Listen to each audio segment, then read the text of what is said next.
Terimalah salam hangat dari kami HKBP Kernolong, HKBP tertua di Pulau Jawa. Bapak, Ibu, Saudara yang dikasihi oleh Tuhan Yesus Kristus, sebelum kita beristirahat malam, sejenak kita mendengar firman Tuhan. Kita awali dengan berdoa. Segala puji dan syukur kami naikkan ke hadirat-Mu, ya Allah Bapa yang Maha Baik, yang memelihara hidup kami, memberi kami kemampuan bekerja sepanjang hari ini. Sebelum kami beristirahat pada malam ini, kami mau dengar firman-Mu, ya Tuhan. Kami mau menghayatinya di dalam hikmat daripada Roh-Mu yang kudus. Terima kasih, ya Bapa, dalam anak-Mu Yesus Kristus. Amin. Firman Tuhan bacaan pada malam hari ini dari Almanak HKBP yang tertulis dalam 1 Samuel 15 ayat 1 sampai 31, dan yang menjadi ayat pembimbing renungan adalah dari ayat 26. Tetapi jawab Samuel kepada Saul, "Aku tidak akan kembali bersama-sama dengan engkau, sebab engkau telah menolak firman Tuhan. Sebab itu Tuhan telah menolak engkau sebagai raja atas Israel." Ditolak Tuhan karena dia ditolak. Penolakan Tuhan atas Raja Saul sangat tragis dan tidak terduga akan terjadi sedemikian. Sebab di awal pengangkatannya menjadi raja, ketika Samuel datang untuk mengurapinya, ungkapan Saul sangat hormat waktu itu, rendah hati, mengatakan bahwa dia adalah seorang kecil dari kaum kecil juga, tidak lama berkuasa. Tuhan menolaknya sebagai raja, sehingga masa kejayaannya jauh lebih banyak mengurus hanya keadaan depresi yang membutuhkan pemain kecapi, cemburu atas prestasi perang orang lain, dan kehilangan orientasi iman, sebab dia beralih meyakini dukun untuk memanggil arwah Samuel. Ada 2 kali terjadi bentuk penolakan Saul terhadap Tuhan. Pertama, dalam bentuk keangkuhannya. Saat Saul dan Israel diberikan banyak kemenangan dalam peperangan melawan bangsa lain, mereka terhanyut dan lupa bahwa yang selama ini memberikan kemenangan adalah Allah. Setelah mendapat kemenangan, Saul seharusnya menunggu Samuel datang untuk melakukan persembahan bersamanya untuk Tuhan. Namun Saul merasa dirinya pantas melakukan itu sendiri kepada Tuhan tanpa Samuel. Dan itulah awal mula kesalahan Saul dimulai.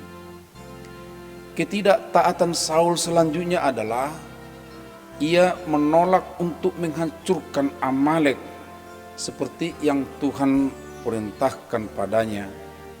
Dengan jelas dan alasannya pun diberitahukan, karena ada kaitannya dengan upaya mereka menghalangi Israel keluar dari Mesir.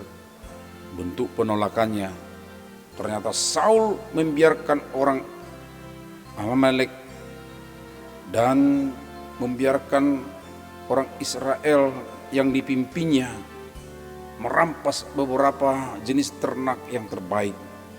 Padahal Tuhan telah mengatakan bahwa mereka tidak boleh menyisakan apapun. Di sini alasan Saul bahwa rakyat mengambil dari jarahan itu dikhususkan untuk menjadi persembahan kepada Tuhan Allah di Gilgal. Dia berpikir Tuhan senang dengan domba jarahan, padahal Tuhan tidak berkenan kepada persembahan hasil dari jarahan. Seperti dikatakan oleh Samuel, apakah Tuhan itu berkenan kepada korban bakaran dan korban sembelihan sama seperti daripada mendengarkan suara Tuhan? Sesungguhnya mendengarkan lebih baik daripada korban sembelihan, memperhatikan lebih baik daripada lemak domba-domba jantan. Penjelasan dari Samuel ini memberi pemahaman besar bahwa untuk kita pun mendengar itu, memperhatikan apa yang Tuhan katakan itu jauh lebih baik daripada korban bakaran atau ritual formal saja. Tidak mengindahkan pesan Tuhan, itu yang menjadi pokok dari penolakan Saul. Dan tentunya ini yang menjadi kendala dalam kelanjutan kehidupan jabatan yang Tuhan berikan kepada Saul. Kedengarannya apa yang dikatakan oleh Saul begitu indah. Dia sebut itu adalah peruntukan korban sembelihan. Akan tetapi bagi Tuhan hal itu adalah pendurhakaan. Sebagaimana kata Samuel, arti kata durhaka adalah ingkar atau membangkang terhadap Tuhan, atau juga boleh kepada orang tua dan lainnya. Kembali menurut firman Tuhan yang disampaikan Samuel, dia katakan sebab kependurhakaan adalah seperti dosa bertenung dan kedegilan adalah sama seperti menyembah berhala dan terafim. Karena engkau telah menolak firman Tuhan, maka ia telah menolak engkau sebagai raja. Sahabat renungan malam Shalom, ternyata membangkang, tidak mengindahkan pesan Tuhan, berarti sama dengan menolak Tuhan dan hukumnya berat. Saul ditolak oleh Tuhan. Tentu kita tidak mau ditolak oleh Tuhan, agar apa yang baik direncanakan Tuhan dalam hidup kita dapat terlaksana dengan baik. Periksalah juga ada bentuk-bentuk penolakan dalam pikiran dan aksi kita atas perintah Tuhan. Perbaiki agar tidak ditolaknya. Amin. Mari kita berdoa. Tuhan, ketika kami mendengar bentuk penolakan dari Raja Saul atas pesan-Mu, mengabaikan apa yang Tuhan katakan, dan dia mengandalkan pikirannya, mengatakan bahwa memilih dari domba-domba yang terbaik untuk dipersembahkan kepadamu. Padahal itu sudah menentang, sebab Engkau memesankan agar tidak ada yang tersisa dari mereka yang memusuhi.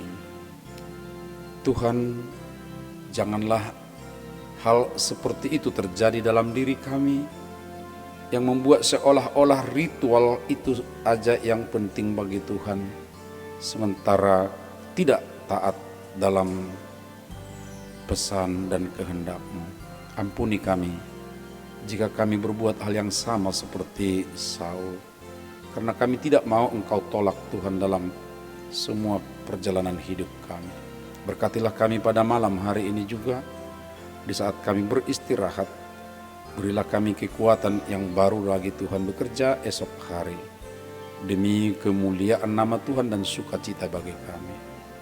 Terima kasih dalam anak-Mu Yesus Kristus.